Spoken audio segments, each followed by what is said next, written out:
Thank you so much for being here today. All right, it is 1:03. Thank you for your patience and joining us on a Monday afternoon. We're so glad you're here. My name is Amber Jones, and I am the project coordinator for the Southeast PTTC. I'm going to start off with housekeeping. If you are new here, we do a couple slides of housekeeping, and then I'm going to hand it off to our amazing presenters, Carlton and Dorothy. So I'm going to go ahead and share my slides, and we will go ahead and start that really quickly. So welcome. Again, my name is Amber Jones, and we are so glad you're here on a Monday. This is the first session in a three-part series around the IC and RC domains for becoming certified as a preventionist. The first one is Foundations in Planning and Evaluation. And again, it's presented by Carlton and Dorothy. We will also drop the link so it has all the details of the other two sessions, and we would love for you to join us.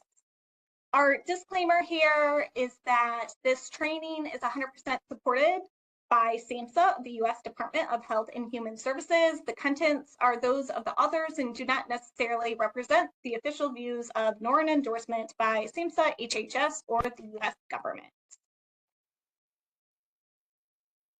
And here is a graphic of the PTTC network. We are the Southeast, and we are this light green right here. We are housed at Wake Forest University School of Medicine in North Carolina.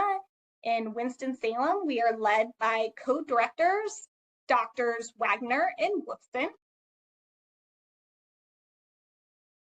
And the housekeeping. So our most asked question, will I get a certificate? Absolutely. We know how important those certificates are, especially if you are seeking certification. And since this is about certification, you will absolutely be getting a certificate. You have to do one quick step, and that's in evaluation form. I promise you it's painless and pretty quick, and we really value your feedback. So even if you don't need that certificate, please take the opportunity to do that evaluation form. All of our trainings are free cost to you, and this allows us to keep offering these amazing trainings. Again, please take this at the end of today's webinar. We'll give you a hyperlink for that. And then also post-webinar within the next week, I will send out an email with another opportunity. If you missed it today for some reason, you can take it through that hyperlink in the email. You will receive the slide deck and also the hyperlink to access the YouTube recording of today's webinar. And also, if you don't follow us, please follow us. And today's presenters, I'm going to go ahead and pass it over to Carlton while I bring up the next slide deck. It's my honor to introduce him. He is a mentor, colleague, and a friend. So with that, Carlton, I'm going to pass it over to you. Beautiful, beautiful. Amber, thank you so very, very much.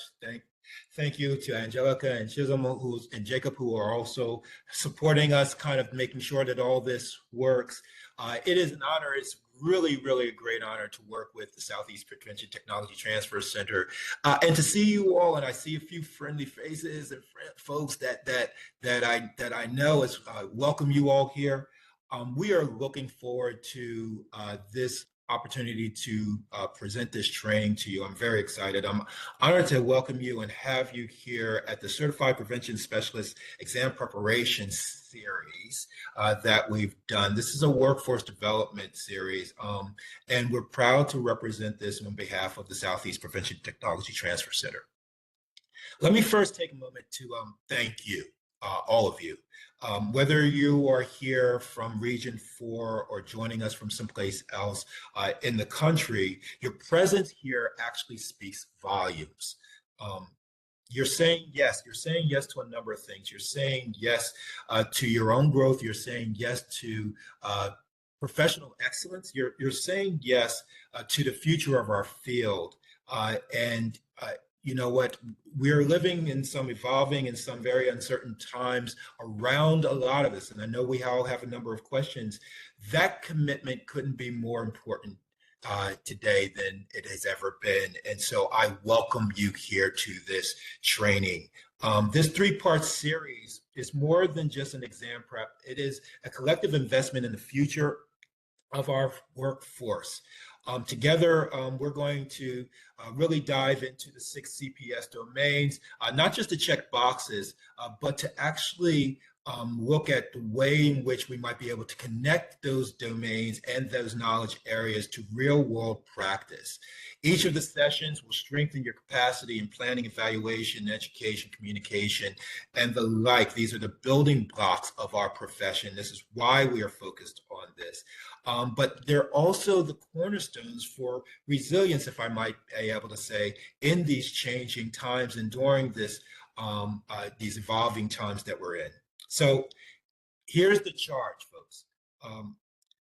You're here for this series, and we're asking you to participate not merely as a learner, but as a leader, to see yourself as a leader, to understand that we want you to use this experience to sharpen your own skill sets, to strengthen your voice, and to make sure that we are advocating on behalf of the prevention field, because what we do next will not only influence our ability to achieve this certification journey that we are on, but also to really impact the communities that we're here to serve. And so I thank you for your presence here and to be able to lead us in this conversation. It is my honor to have my partner in this endeavor, but also the person that actually took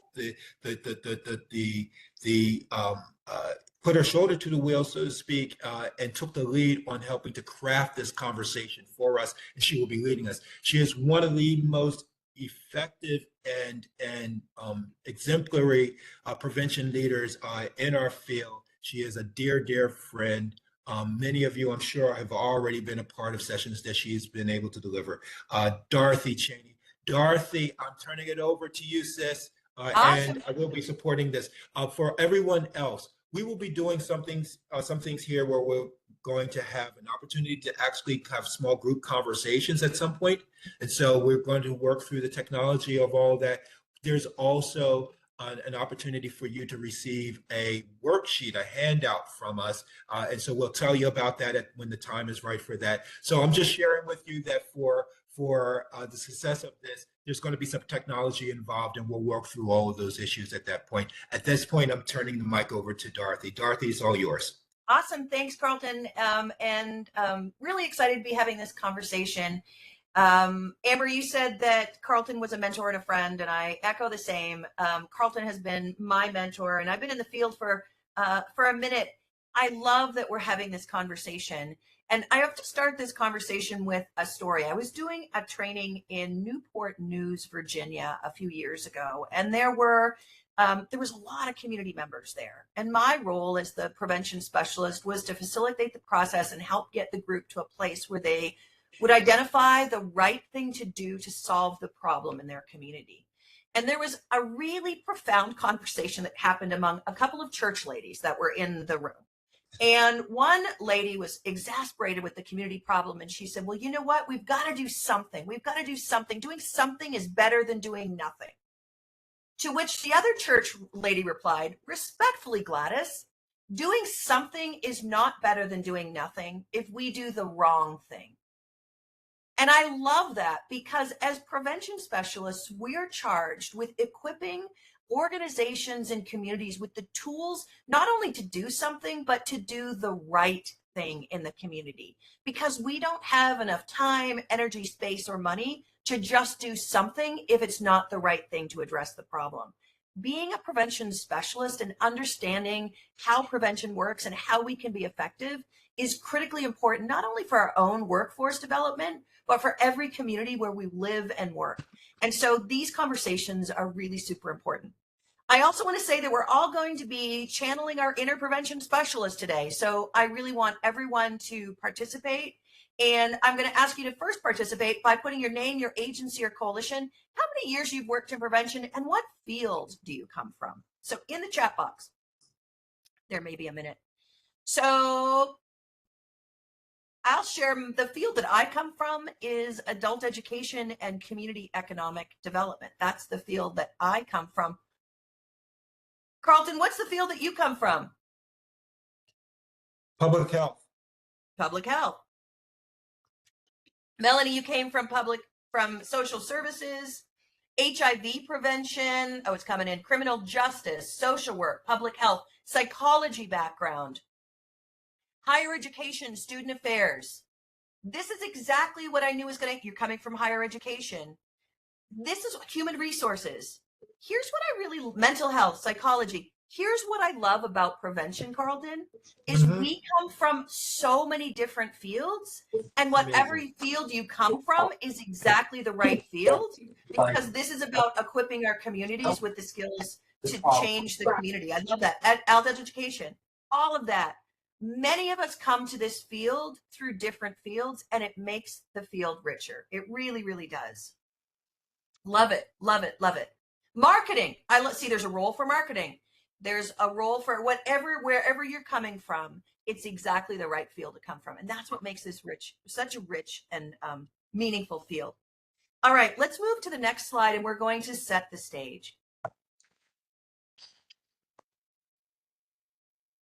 So I'm going to ask you again to warm up those fingers in the chat box. So which of these areas do you feel most confident in? So identifying and understanding community needs, planning or implementing programs, educating others about prevention topics, working with the community or forming partnerships, advocating for policies or environmental change, or best practices and ethics. Planning and implementing, forming partnerships, educating others, education. A lot of folks feel really strong with education. You know what I love with the education piece? Education is really important. It all tills the soil for behavior change. It's an ingredient in a really important cake. All of these pieces, as prevention specialists, we need to feel really confident in. And so, of course, we're always going to have one place that we feel most confident. Our goal over this series is to give you the skills to feel confident in all of these different areas. I recognize some of the names. Nancy, I know you're great working with the community to form partnerships. So there's some really great pieces and skills that we all bring to the table. Next slide, please. So here's what we're going to tackle over the next hour and a half together. We're going to review the CPS Certified Prevention Specialist Certification. And this session, we're going to play with two domains. Domain 1, which is planning and prevention, and Domain 2, which is prevention education and service delivery. And so as we go through this, we're going to have a chance to continue using the chat box, and we're going to give you a breakout to discuss. And I really want us to take advantage of that small group to be able to talk through these domains. This is not just about writing a test or getting a certification. This is about understanding the skills that are going to make us effective in our roles, in our communities, in our agencies and organizations. Next slide. So let's just quick look at the Certified Prevention Specialist requirements. So these are typical requirements. Every state has their own set of requirements. So I always default to connect with the credentialing body in your state. But typical requirements include a level of education. Usually that's high school diploma or higher. There is supervised prevention experience, anywhere from 2,000 to 4,000 hours. There's also prevention-specific training across the core domains. And again, we're looking at 2 of those core domains today. There's also then supervision between 100 and 200 hours. There's also an IC and RC exam or an equivalent state exam. Some states do not use the IC and RC exam. The IC and RC stands for the International Certification and Reciprocity Consortium, and there is their website. It's also really important that you pass ethics and adhere to the Prevention Code of Ethics, and also commit to ongoing CEUs. So really that whole concept of lifelong learning is really important, especially when it comes to prevention, because we're really still a new and evolving field. We're still learning more, and as we learn more, the field changes, and it's important for us to keep up with those changes in the field. Next slide.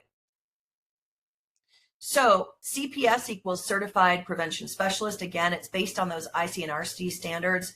It validates our skills in prevention science and best practices. And it also ensures that we are getting that ongoing training so that we're going to be effective.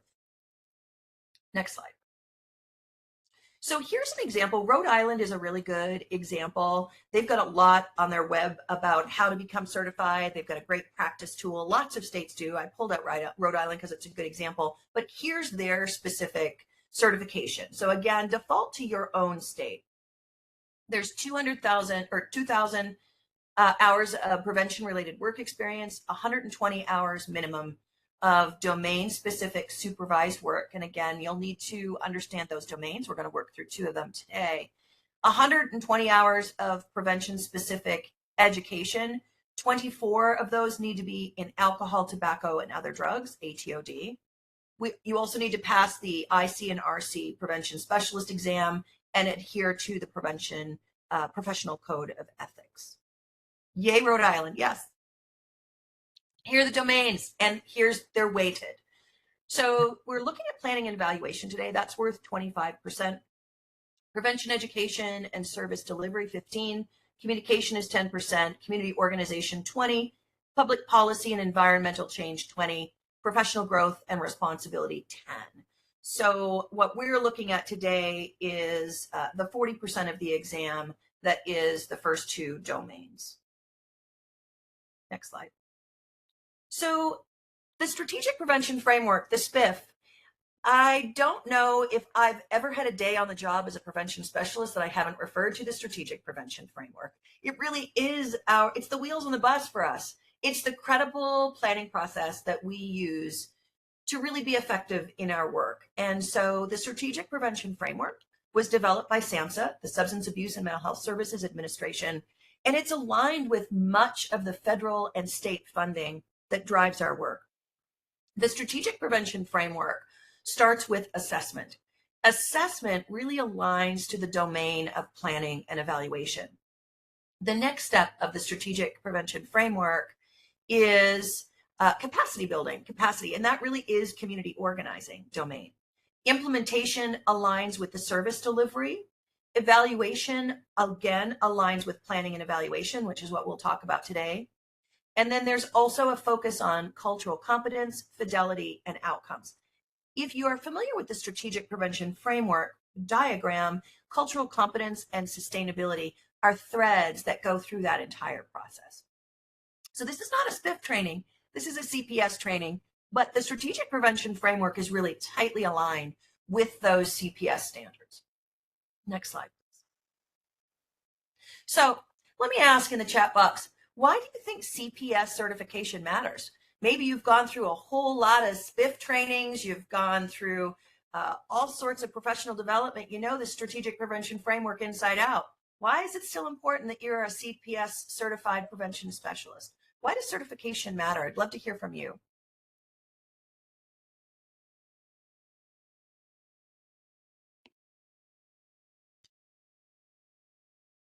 Validity, I love that, Heather. A lot of changes in programs, professional growth, credibility, yes. A lot of creativity is useful in this field, but we need guidelines and a support system. I love that, Amanda. It helps validate the work that we do. I love that. Make sure that we're on top of new things. Oh, I love this. It's a delicate profession, credibility, liability. Lynn, beautiful. Street cred. Yes, all of that. I love the street cred. Everyone wants those letters after our names. Okay, that's true too. Legitimacy, continue. Yes, standardization of knowledge. I love it. Stacy, I'm going to end with your comment because it's beautiful. To make sure we're all on the same page and that we get outcomes. And I love that. We get the best outcomes. And all of those reasons are why it's so important for us to get the CPS certification. Next slide, please. So it matters for all of the reasons that you put in the chat box. I could only think of 3. It really helps us promote quality and be accountable. It really helps us enhance the credibility in our funding opportunities. And in fact, in many states, it's the certified prevention specialist is aligned with funding. So that's a really important element. And it really does support alignment in those national best practices. Yes, it helps us talk the same language. I love that. It matters because it builds trust, shows that we're trained to use proven strategies, and helps us better serve communities with real effective prevention work. You guys, that's it. All of that. Love it. It matters. And so here's the other thing. This is not just about a test. This is about us really talking about what is in this field that we know works and how can we illustrate that through the CPS test. All right. So the CPS is divided into 6 core domains. The 2 in this training are the 2 that I talked about: planning and evaluation, and prevention, education, and service delivery. Now, we're going to practice looking at some of the questions that may be asked on the exam. And then we're also going to give you a chance in small groups to discuss the concepts in planning and evaluation and prevention, education, and service delivery. This series is not one of those, I always say when you're on a virtual training, you can, put on the training, turn off your camera, and go to the kitchen and put in the pot roast for dinner. We're not doing that here. This is an opportunity for us to connect and discuss and have dialogue, because this is about our own professional development.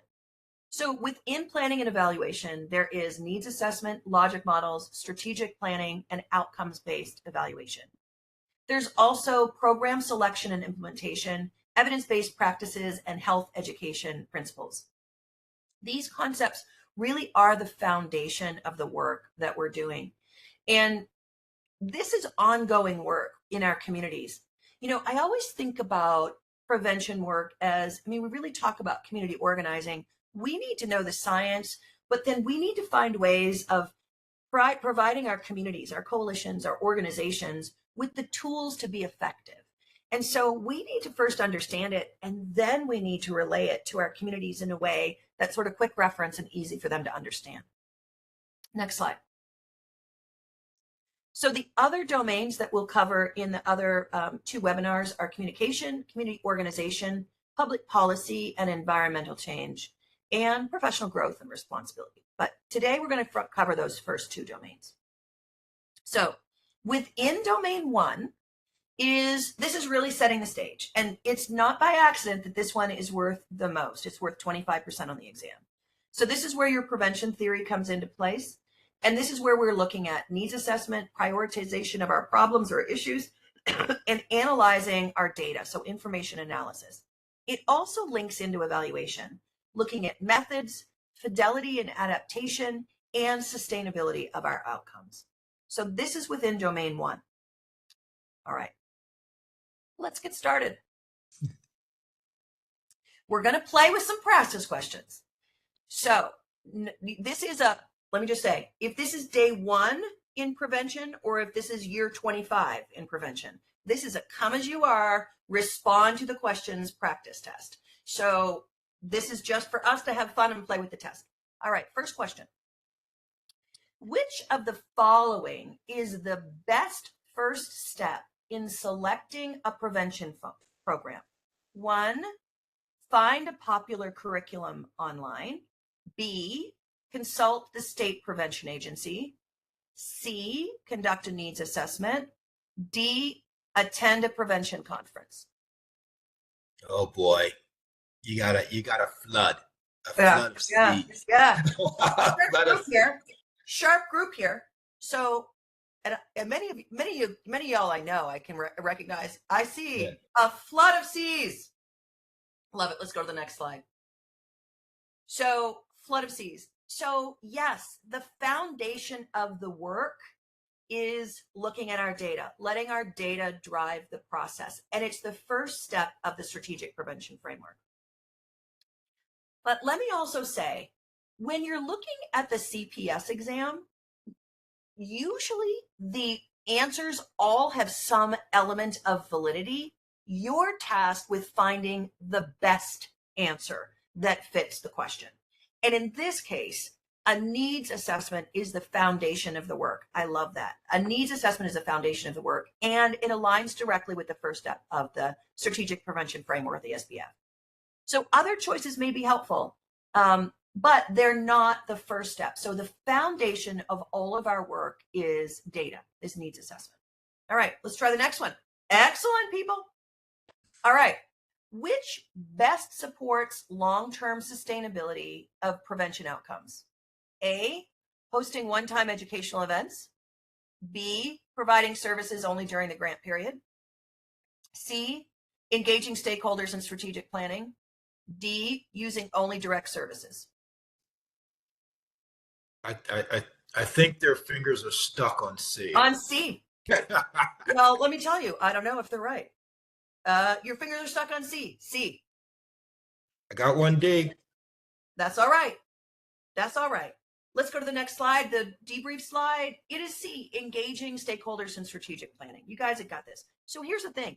If you are not a certified prevention specialist and you're afraid of the exam, it's a big exam, but it's not a scary exam.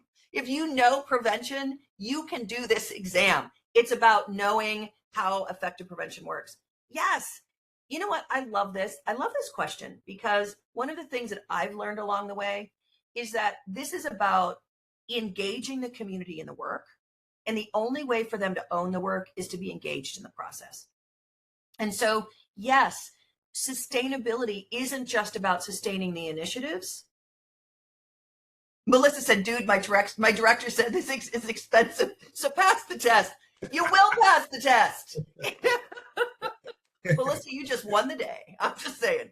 I love that. It is. But you know what? You'll pass the test because it's about finding the best answer. And so engaging stakeholders is all about sustainability. Absolutely. One-time events are great, but they don't create lasting change. Limiting to a grant is really not going to be sustainable, especially in times of change or uncertainty. This is about sustaining the work. It's about giving the community the power to solve problems. And direct services are really important, but we really need that systems level and environmental level change. And that really is why it's so important for us to really be good at this work, is because it's really easy for us to be busy in the communities, but it's really easy not to be effective. That systems level and environmental change is really going to help us become effective. Let's look at the next one. All right, what is the primary purpose of conducting a logic model during prevention planning? To A, justify funding, B, communicate with the media, C, to link resources, activities, and outcomes, or D, to develop training materials. Stuck on C, that's the theme of the day. Stuck on, I love that, Mary. Stuck on C, we are stuck on C. Yes, so absolutely, a logic model or a roadmap is a visual tool used in planning. It helps us identify our resources, which are inputs. It helps us identify what the right activities are. It helps us then identify what it is that we're going to produce, how many people we're going to reach, how many activities we're going to do. Those are our outputs. And then ultimately, it helps us track those outcomes, short, intermediate, and long-term results. It does justify funding. There's no question. It can be a great communication tool. One of my mentors, Carlton Hall, and I quote him probably every time I talk about logic models. Carlton, I heard you say years ago that a community cannot solve a problem till it can see the problem, and that a logic model is a visual representation of the problem in your community. And I think it's brilliant. It's a roadmap. It shows the community what the problem is and what we're going to do about it. I love it. Perfect. That's a logic model. All right. Next slide, please. So let's take a couple of questions. Okay, so y'all knocked it out of the park in domain one. Let's now look at prevention, education, and service delivery. We're going to talk about, and in this domain, there's coordinating prevention activities across settings, providing prevention education and skill development, and maintaining fidelity through implementation. So let's do our practice questions. Oh, all right. Which strategy enhances participant engagement and program fidelity? Just for the record, I didn't make these questions up. These questions came from a test. So I'm just saying. So which strategy enhances participant engagement and program fidelity? Random adaptations, using evidence-based materials consistently, reducing content to fit shorter timeframes, allowing every facilitator to adjust content as they prefer. Carlton, I feel like we are now stuck on B. Seems like it. All right, We let's have go to the next one. What is it? It is B, yes. using evidence-based materials consistently. And so using evidence-based materials ensures that the program is delivered as intended, which means fidelity. And so fidelity is something that's really important, not only when we're looking at curricula, because curricula are really important, but also fidelity of implementation of your plan. So a couple of examples with this. So I was on the board of education in my community a few years ago, and I was on for a while, and I was on the curriculum and education committee. And so the director of student services came to the committee and wanted to implement an evidence-based program, the life skills program. It's an evidence-based program, Botfin's life skills, really good evidence-based program.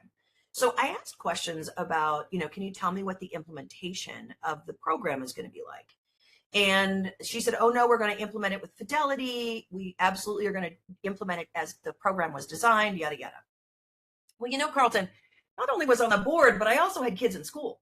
So I had a daughter that was in summer school, and she was getting her health curriculum out of the way in summer so she could do her more challenging courses during the fall. And so she was taking the life skills curriculum in her health school curriculum in summer school. And I remember thinking, how are they going to implement that with fidelity? And so they didn't. They did several chapters. They did the pre-test and the post-test, but they didn't implement the program as it had been intended.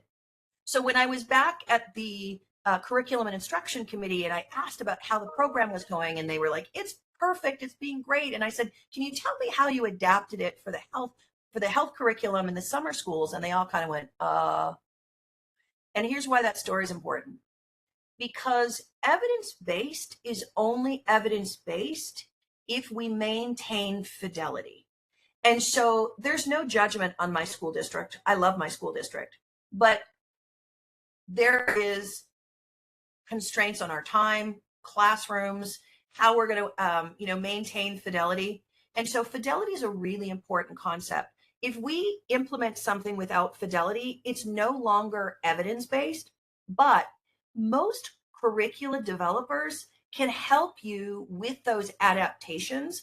And so if you're in a situation where you're working with an agency or organization or school district and they're going to implement a program, you can guide them and help guide them so that if they have to make adaptations, we still maintain a level of fidelity.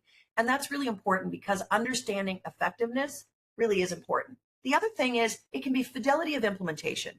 So if we identify that we're going to do 10 town hall meetings over the course of 12 months, and we only end up doing 3, then we're not also implementing our action plan with fidelity. So I want you to think about fidelity, not just for evidence-based, but also when we're thinking about those environmental strategies, that policy systems and environmental change. We want to make sure that we're implementing with fidelity what we have planned to do. And if we need to make adaptations, we need to account for that. And so random adaptations can really undermine fidelity and effectiveness. Reducing content means that we're not going to get it all covered, and it's not going to give us an opportunity to evaluate effectively. So fidelity is really important, not just with curricula, but overall with all of our work. All right, let's go to the next one. What is a key characteristic of effective prevention education? Focuses on scare tactics, uses only lectures and slides, C, builds personal and social skills, and D, promotes abstinence only.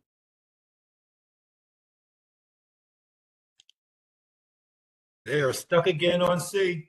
And so here's the thing, Carlton, I didn't make these up. I didn't pick all the C. So I'm thinking, if you were writing this exam, it'd be safe to just pick C. Don't do that. Don't do that. We're not doing that. Yes, builds personal and social skills. Effective prevention education is not talking at people. It is about engaging people in developing their own personal and social skills. It's about building resiliency. It's about building those critical life skills, right? So that's really, really important. Scare tactics, I really hope we are, as a field, not there. Although I got to tell you, Carlton, in a state that will remain unnamed, I was reading a report from a county that will be remained unnamed, and they put best practices in there, and they showed scare tactics as a best practice. And that report was developed in 2024, which, by the way, underscores the need for us as prevention specialists to be at those tables so we can okay, well, that you may or may not. I'm just saying, but that, right? There's a need for us to be here, because even though, as we know, that scared straight didn't work, right?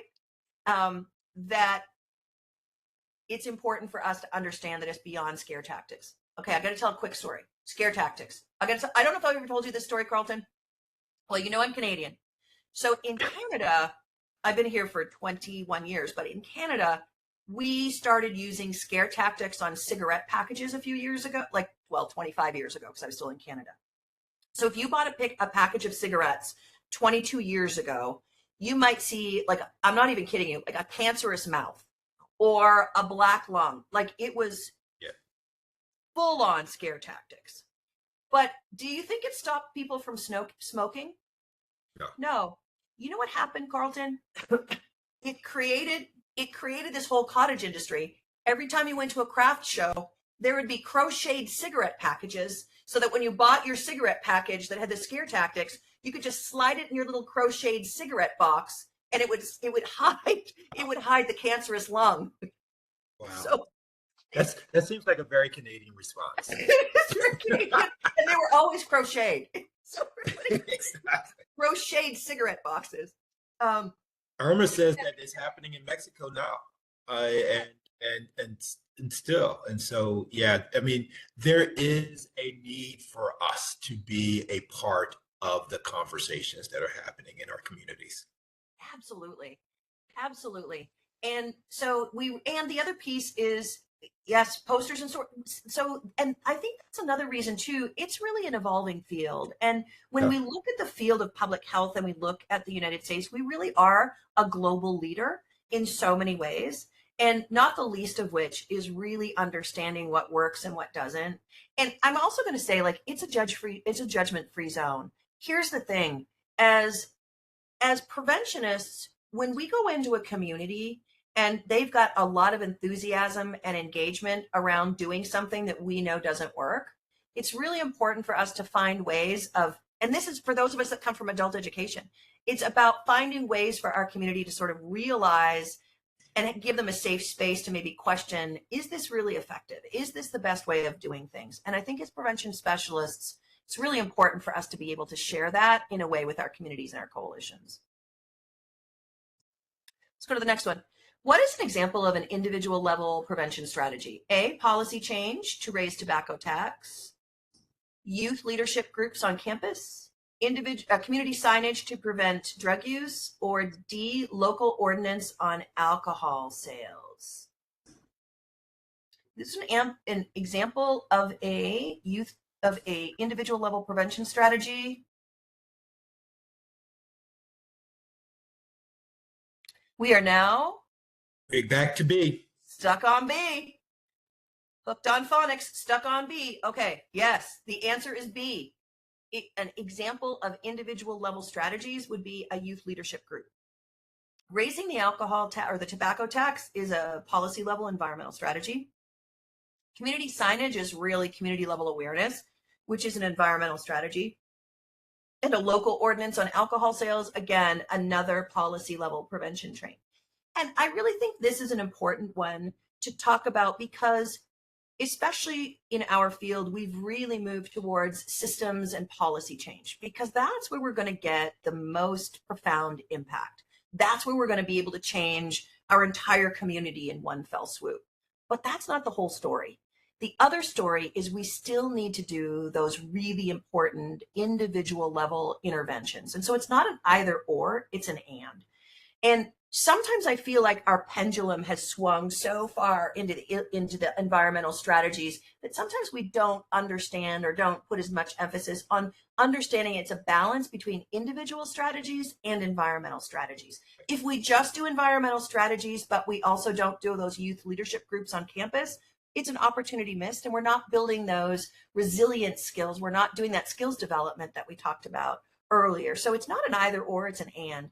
We need to be comfortable in policy systems and environmental change. And we also need to really understand that individual level intervention still is a very important element of the work that we do in prevention. All right. So did the explanations make sense? I don't think anybody had any questions. I'm going to ask you, did anything surprise you? Were the questions easier than you thought they would be? Yeah. Uh-huh. Some of them. So that's why we need to study but here's the thing, people. Y'all got this. Continue working and understanding this. You got this. Now, these were sample questions from a state that will so you want to keep studying. There's lots of practice tests. I pulled out these questions from a practice exam. So it was a practice exam. I'll continue, and I'm going to find some harder ones for our next session. But I also think but here's the thing, Carlton, I also don't want people to think that they can't do this, because y'all can. And if you understand effective prevention, you're going to get them. Absolutely. And the thing to note, and you shared it earlier, Dorothy, it's not so much whether or not the questions are easy or not. Many of these questions are really about the fact that if you know the information, so for example, you may have had a question about whether or not that was an individualized strategy or not. But if you understood the distinction between individualized strategies and environmental strategies, then you got the answer. You just trust yourself to be able to choose the best one. And so the purpose of this is to really ground you in understanding that you all have the foundational information already. It's just a matter of being able to apply this to this process. Yeah, I love that too. And so here's the thing. I love that because each answer, because you know this, because each answer, you look at each answer and then say, okay, which one is the best answer? And I guarantee you, when you read the questions over a couple of times and you look at that and you go through this process, one of them is going to emerge and you're going to be like, okay, this is it. Yes. Angie, you're exactly right. You can sometimes overthink it. I've done that. and so you kind of learn from that. You're exactly right. So absolutely, practice is important. Discussion is important. Understanding this work is important. And don't take anything for granted. I mean, we're not going to just start writing the test without, reviewing and studying. There's a lot of different really good study guides and resources out there too. So there's a lot of work that you can do. But I also just want you to say, you got this, you know this. This is about the work that we do. And you definitely can get this. All right, let's go to the next slide. So we're going to put these domains into action. And there is a small, the Rhode Island Study Guide, Irma, is a really good one. There's some really good ones out there. Absolutely. The study guides are really good. Period. There's a lot of good study guides out there. So we're going to put you in some breakouts. I'm going to read the scenario first. And this is an opportunity, a couple of thoughts set up on this. I'm going to read the scenario, and here's the thing. Yes, it's online. The Rhode Island Study Guide is online because I found it. And before we end this session, I'm going to just ask Amber, I know we have a number of resources that are on our website as well, and links to be able to provide for folks who are working towards their CPS certification. And so we'll be able to share the information about all of that when we get to that point. Oh, love that. Yeah, there are a lot of resources out there. Absolutely. For sure. So here's why I wanted to do this breakout, because a couple of things. A, it's really easy to go through these questions or to be, just on the chat. But as prevention specialists, we also need to be community organizers, and we also need to connect with people. It's part of our work, right? And so I really want us to do just a really quick prevention and action case study, and then to respond to the questions. I'm just going to read the case study, and then I'll read the case study first, and then we'll go to the next slide, which is the report out. So Riverdale is a small community with a population of 18,000. Over the past year, the school district has reported a significant rise in youth vaping and marijuana use, particularly among 8th to 10th graders. The local prevention coalition, Riverdale United for Health, has been awarded a grant to implement an evidence-based program targeting substance use among adolescents.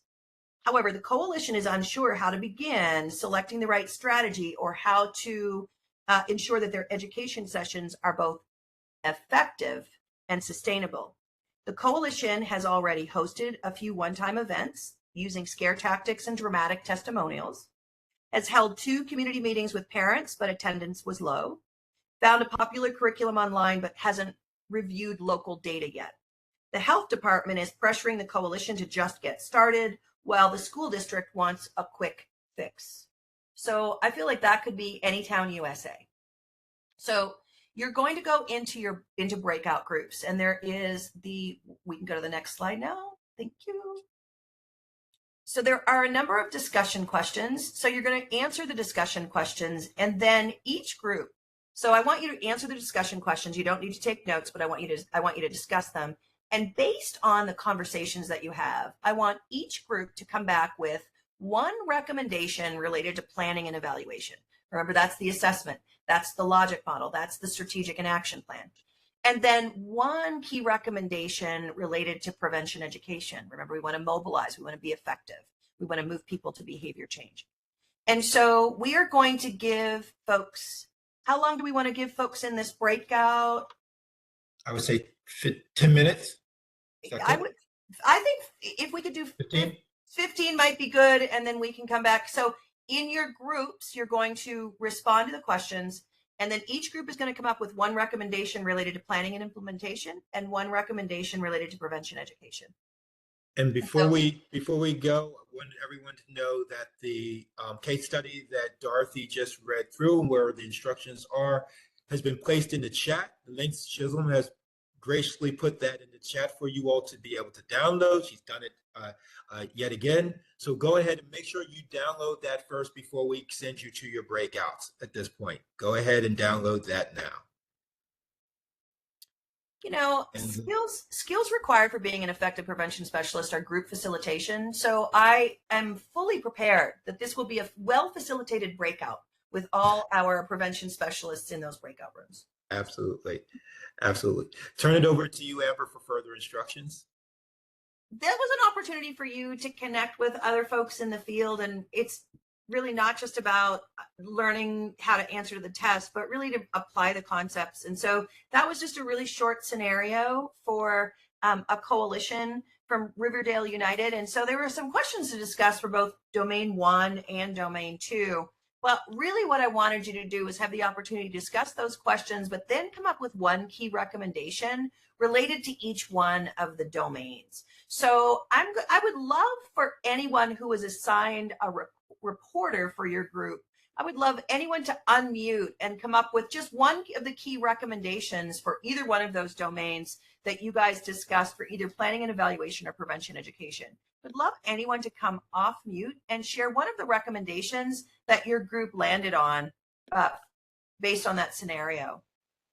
Our group, we talked about doing a survey we had two ways. We talked about doing a survey of all the kids wanting to know, like, what what's the perception of harm, 30-day use, all those things, and where they're getting it from, that kind of thing. We also talked about doing a community needs assessment as well. Love it. Starting with data. I love that. Yeah, go ahead. Yeah, I talked about the same things as well. Making sure to engage students to see perceptions and schools, and then getting the perspective for people who were observing this increase, and then using CAPS data decision for whatever. Love it. Thank you. And we also shared the same thing about doing an assessment, but also part of that in the assessment, looking at again, harm and availability and access at students. Also engaging, having a town hall, even though they did something similar, it was really about building the trust to be able to host another town hall or something like that. And then one thing was enforcement. If there was a policy enforcement, that was in terms of the consequences for students who are using. It appears that it's not the whole population of student body.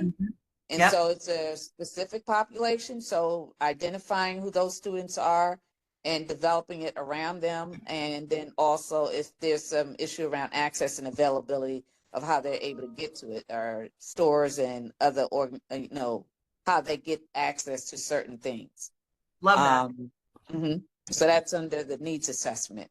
Beautiful, which is domain 1. Love it. Yeah.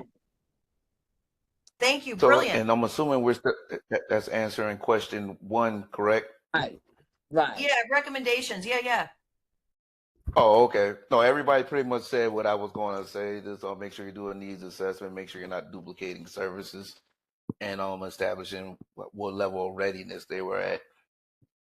You got something else to add to the conversation? My group also talked about if, sorry. No, go ahead, Savannah. My group also talked about Sir, you all the said things that something? have been mentioned before.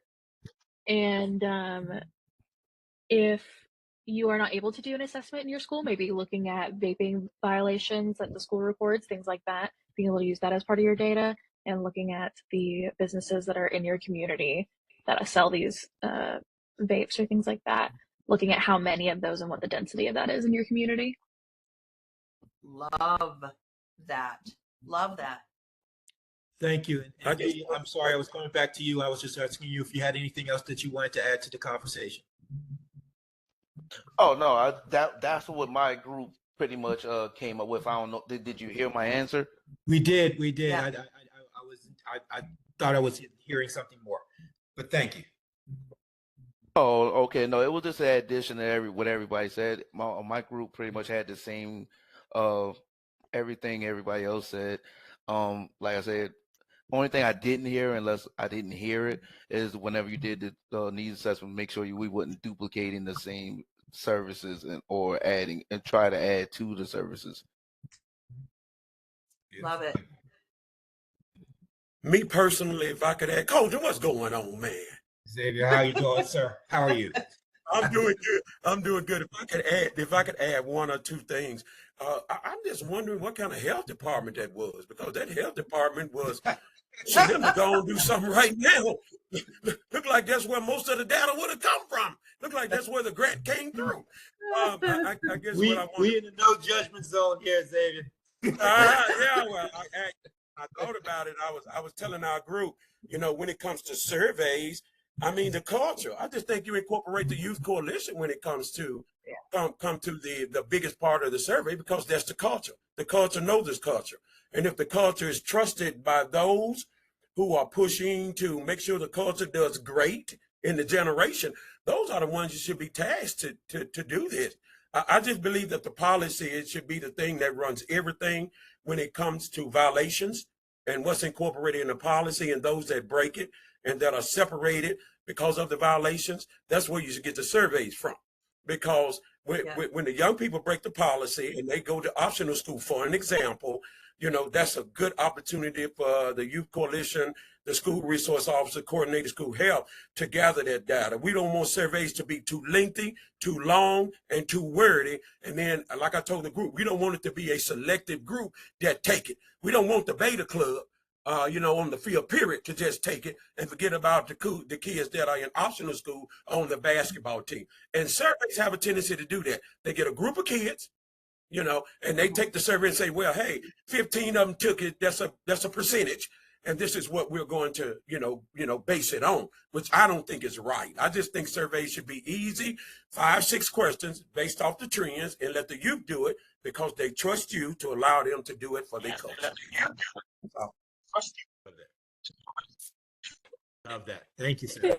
Sounds like me and Xavier would get in a lot of trouble because I too think the youth should lead the way. And I just want to tell you, Xavier, just really quick, because I know this is important, but we just did a survey and I knew that it was going to be a survey that I didn't rely heavily on. I mean, we triangulate our data all the time, but I can't wait to present the data to the students who took the survey, because we don't show it to anybody else but them at first. And I want them to see what they come back with so they can be like, oh, we did not tell the truth. We got to do this again. Because you do have to build that trust. And once we give them that data, they take the work from us. It's worked for me in the past. And you're right on with that, Xavier. I love your attitude. Love it. Miss you, Lorianne. So I want to just jump in. All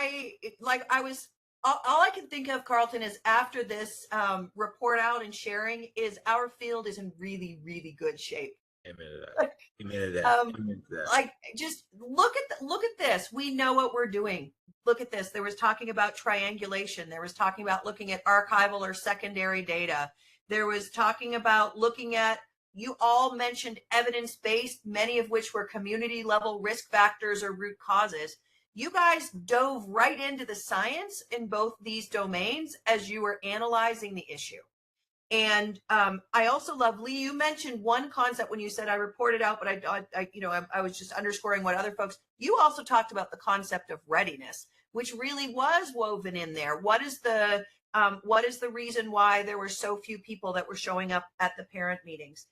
You also talked about, as a group, you also talked about doing an assessment, not just of nothing about us without us with the youth, but looking at that triangulation, that secondary data by looking at school discipline data, but also looking at enforcement data. Is the law on the books? Is the policy on the books? What might be the reason why it's not being enforced, and doing that analysis?